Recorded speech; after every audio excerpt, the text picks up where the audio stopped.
గురువు గారు చాలా మంది ఏంటంటే మంచి మంచి ఫ్యాన్సీ నంబర్లు కొందరు తీసుకునే వాళ్ళు ఉంటారు, కొందరు నార్మల్ నంబర్ తీసుకునే వాళ్ళు ఉంటారు. ఈ ఫ్యాన్సీ నంబర్లకు నార్మల్ నంబర్లకు ఏమైనా తేడా ఉందా? దీనివల్ల ఏమైనా ఉపయోగం ఉందా? రైట్, మంచి ప్రశ్న. చెప్పండి. మొబైల్ నంబర్స్ అనేది చాలా మంది 9999661144 ఇవే ఫ్యాన్సీ అని తీసుకుంటారు. అవును, ఫ్యాన్సీ నంబర్లు యూనివర్సల్ నంబర్స్ కావు, అదృష్టాన్ని ఇవ్వవు అవి. ఓకే, లక్షలు లక్షలు పెట్టి వేలకు వేలు పెట్టి దండగా చేసి డబ్బులన్నీ ఖర్చు చేసుకుంటారు. ఓకే. యూనివర్సల్ నంబర్ మన జీవితంలో ఒక్కటి ఉంటే మన జీవితాన్ని మారుస్తుంది. ఓకే, ఫోన్ నంబర్లో కూడా యూనివర్సల్ ఉంటుంది కంపల్సరీ ఉంటుంది.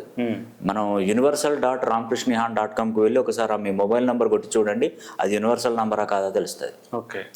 అసలు యాక్చువల్గా ఏంటంటే ఒక ఉదాహరణ చెప్తా చూడండి, నా దగ్గరకు వచ్చిన సంఘటన. చెప్పండి.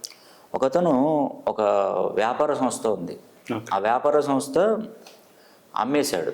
ఓకే. వ్యాపార సంస్థ ఇతరులకు అమ్మేశాడు, అది నడవట్లేదు వ్యాపారం. నా దగ్గరికి కొనే ఆయన నా దగ్గరికి వచ్చాడు. ఓకే. వచ్చేసరికి ఇట్లా గురుగారికి వ్యాపారం నాకు కలిసి వస్తుందా, మరి ఆ వ్యాపారం ఆయన అమ్ముతానంటాడు, నేను తీసుకుంటానని అన్నాడు. తీసుకో అన్నాడు. మొత్తం జాతకాన్ని మొత్తం చూసిన ఆ వ్యాపారంలో ఏ ఇబ్బందులు ఏం లేవు, పర్ఫెక్ట్గా నడుస్తుంది. మరి ఆయనకి ఎందుకు నడవలేదని ఆయన అన్నాడు.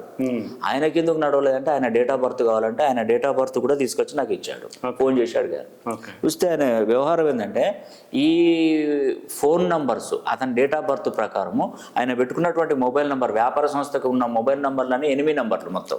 అందుకే వ్యాపారం నడవాలి. ఇప్పుడు నువ్వు ఏం చేస్తావంటే యూనివర్సల్కి కనెక్ట్ అయ్యేటువంటి యూనివర్సల్ నంబర్ మీ వ్యాపార సంస్థకు పెట్టుకో.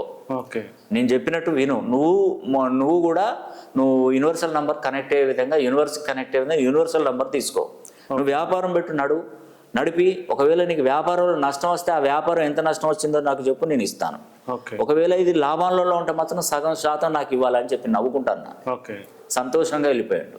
నేను చెప్పినట్టు యూనివర్సల్ నంబర్ తీసుకున్నాడు, వ్యాపారం నడిపించాడు. వ్యాపారం నడిచి కోట్లు, అంటే దాదాపుగా కోట్ల రూపాయలు సంపాదిస్తే ఆ పక్కన ఉన్న ఆయన అమ్మిన ఆయన నా దగ్గరికి వచ్చి మళ్ళీ నా దగ్గర ఫిర్యాదు చేస్తున్నాడు. చెప్పండి. ఏమని ఫిర్యాదు చేస్తున్నా అంటే, నేను వేస్ట్గా అమ్మాను సార్ అతనికి, నాకెందుకు వ్యాపారం, ఆయన నా చేతిలో ఉన్నప్పుడు వ్యాపారం జరగలే, ఆయనకు ఆయనకు బాగా నడిచింది, అది మీ చలివే అని విన్నాను, మీ దగ్గరకు వచ్చాను సార్, నేను మళ్ళీ అలాంటి వ్యాపారం నాకు పెట్టుకుంటారు, నాకు ఇవ్వండి సార్, నాకు అనుభవం ఉంది అన్నాడు. అంటే అంత ఉంటుందండి వ్యాపారంలో, మొబైల్ నెంబర్కి అంత పవర్ ఉంటుంది. అందుకే నేను చెప్పేది ఏంటంటే, మీరు వ్యాపార సంస్థలు రన్ చేస్తున్నటువంటి వారు universal.ramkrishnihan.comకి వెళ్ళి మీ వ్యాపారానికి సంబంధించిన మొబైల్ నంబర్లు అది యూనివర్సల్ నంబర్ కాదా అని తేల్చి చెప్పేది ఆ సైట్. అక్కడికి వెళ్ళి చూడండి. మీ ఇంట్లో చదువుకున్న పిల్లలు ఉంటారు, ఒకవేళ మీకు అది అర్థం కాకపోతే మన ఆఫీస్ నంబర్లో కాల్ చేస్తే యూనివర్సల్ నంబర్ కాదా అవునా కూడా నేను చెప్తాను.